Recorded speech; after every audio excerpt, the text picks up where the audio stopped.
students, now let us learn the difference between silicon, silica and silicon. So these three terminologies are very confusing and we often come across in our textbook chapters.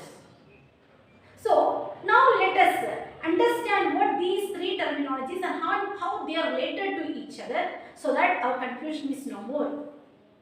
So what is the difference between silicon, silica and silicons? First let us look what is silicon. So silicon, look at the spellings here. S-I-L-I-C-O-N, that is silicon. S-I-L-I-C-A, that is silica. S-I-L-I-C-O-N-E, that is silicon. So, S-I-L-I-C-O-N, this is an element which is present in our periodic table. Because it is an element, so this element atomic number is 14 and this element belongs to carbon group family. Carbon group family, it is the 14th group element. Yes, and which belongs to P block element. Right? So this silicon element, it is a tetravalent. Valency is 4. So using that valence electron, the Lewis structure for silicon is drawn here. 4 valence electrons are present here. So this silicon, it is a metalloid. What do you mean by metalloid? So metalloid is substance having the properties of both metallic as well as non-metallic. So they are metalloids. So in our periodic table, several metalloids are there: boron, silicon, arsenic, germanium, tellurium, antimony. So these all are metalloids which exhibit both the metallic properties as well as non-metallic properties. And this silicon, they are used as semiconductors generally. They are used in IC chips, integrated circuit chips. Yes, so the electronic industry is mainly depending on this silicon. So semiconductors means they are the electrical conductivity property which exists between the conductors and insulators. So conductors are the substance which is having high electrical conductivity property. It conduct more electricity. Example, copper, metal. Whereas insulator is a substance which does not conduct electricity. Example, glass. So in between conductors and insulators comes this semiconductors. That means it can exhibit both electric conductivity as well as insulating property. Fine. So they are semiconductors. Yes. So the field of electronics is having an eye on this silicon element. Fine. Now let us see silica. So silica, it is a compound. This is an element. This is a compound. So this compound contains element silicon. Understanding? So silicon with combined with oxygen. How many oxygen? 2 atoms of oxygen and give us silicon dioxide. So this is your silica. So silica, it is the major constant of sand. Sand we know? Yes. So the major constant of this sand consists of silica, that is silicon dioxide. Okay. Now next we'll see silicon.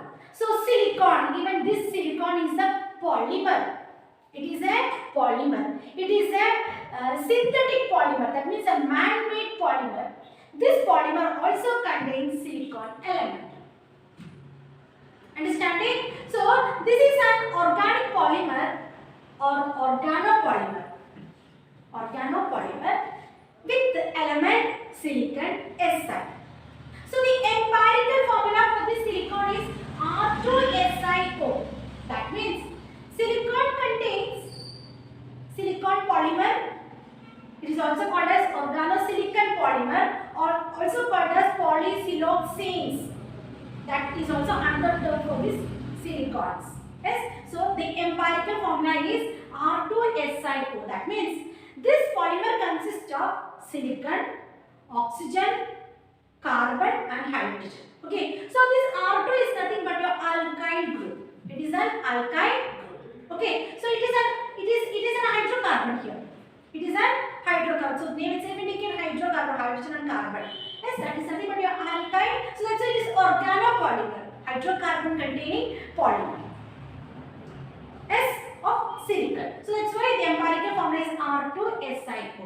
So this polymer of silicon, that is silicon, it is similar to that of the formula of ketone.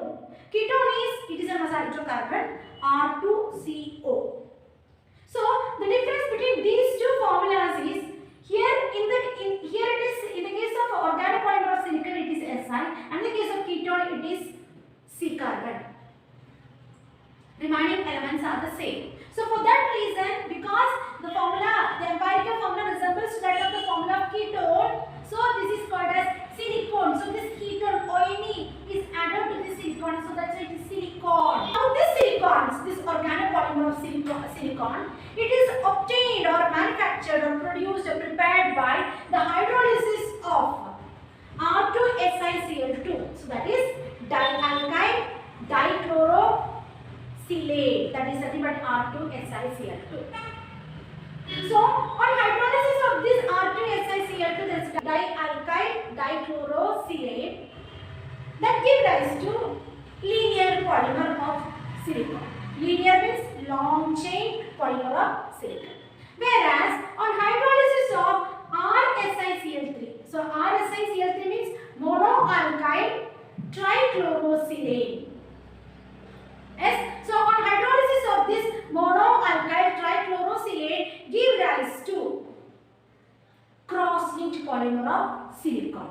So silicon, I said it is a polymer, both it exists as linear polymers also as well as cross-linked polymer also. So linear polymer is obtained by the hydrolysis of dialkyl dichlorosilane, whereas cross-linked polymer is obtained or produced by the hydrolysis of monoalkyl trichlorosilane. So now you might be understanding the difference between silicon element, silica compound and silicon organopolymer. Fine? Clear? Yes. So that's it about this video. Thank you.